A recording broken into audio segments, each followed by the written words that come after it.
The Leave Allowance Templates page can be accessed via the payroll settings, which is found here or here. With Leave Allowance templates, you're able to create predefined sets of leave accrual values, which can then be applied to new and existing employees. This then allows you to bulk update leave values for employees if the leave accrual rates or accrual methods change, rather than having to update them individually for each new employee.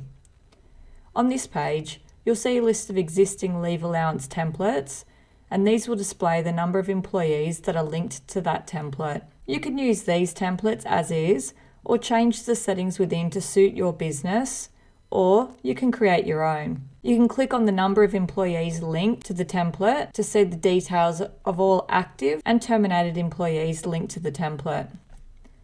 If you're wanting to add a new template entirely, simply click the Add button here.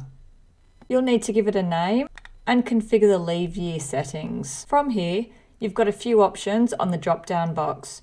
You can select the employee's start date or the following date. If you select the following date, you'll then be able to choose the date that you need from the calendar here. If we scroll down to the leave loading section, this setting will allow you to select which pay category you want to use for the leave loading calculation instead of the employee's primary pay rate. If this is left blank, the employee's primary pay rate will be used. Some things to note in this section: fixed pay categories can't be selected here, and if you select a pay category to calculate the leave loading on, you'll need to ensure that there is a rate set against this on the employee file pay rates page, otherwise the loading value will be 0.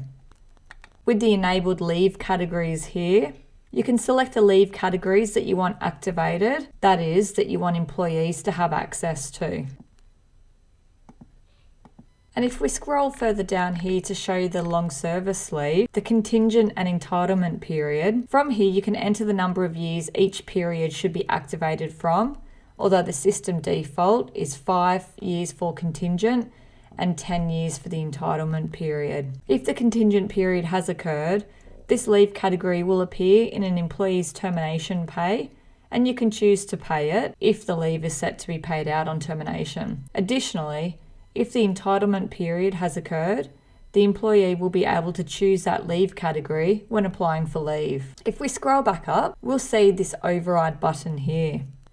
Each leave allowance has an override button. Clicking on override will allow you to enter different values to that of the default. When you click, you'll notice that the grayed out box disappears and you're able to enter a new set of values for that specific leave category. The following options when you're configuring any leave allowance are as follows. We've got the unit type. If the leave category is not tracked, you can set whether the entitlement accrues in weeks, days, standard weeks per year, standard days per year, hours per hour worked, or hours per pay run. Once you've selected the unit type, you can then select the units here. The units field sets the entitlement amount for each leave category. If you click on the calculator icon, you'll be able to view a breakdown of accrual amounts, and you can view different results by entering a different figure for the hours per day, for example, the employee would work. Leave loading. From here you can enter a leave loading amount. For example, if the employee is entitled to leave loading when taking annual leave. Accrues. This can be set to either accrue on an ongoing basis or to accrue according to the employee's leave year. If you select on an ongoing basis, you'll then only have the option of whether to limit or not limit the accruals for the leave. If you select to accrue according to the employee's leave year, you'll have more settings in which to specify the conditions.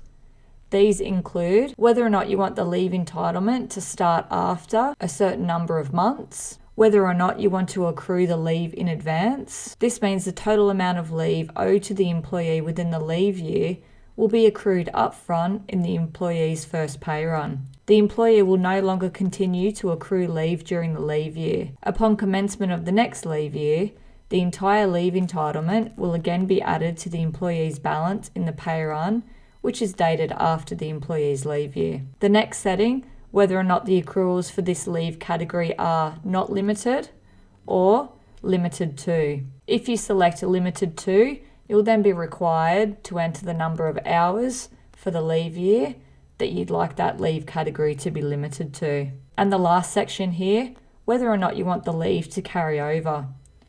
You can select to carry over the entire balance or a maximum of, and again, you'll need to enter the hours if that option is selected.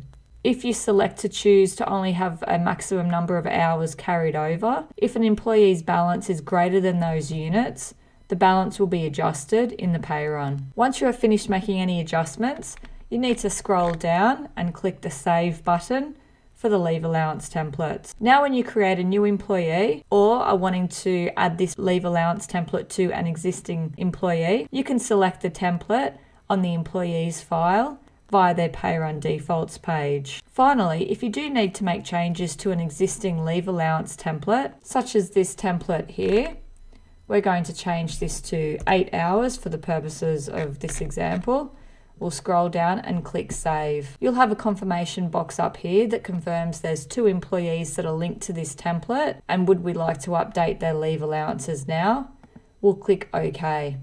Any employee that's linked to that template will automatically have their annual leave accruals extended to 8 hours per hours worked.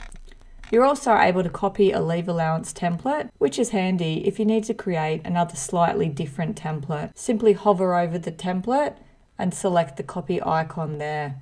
Once you copy it, you just need to make the required changes, scroll down and click Save. If you have an award installed in your business, you can select the award from the drop-down box, and that will show you all leave allowance templates that are linked to that award. Otherwise, the Your Leave Allowance Templates page will show any custom leave templates or system default ones that are existing in the business. There you have it, the Leave Allowances template page.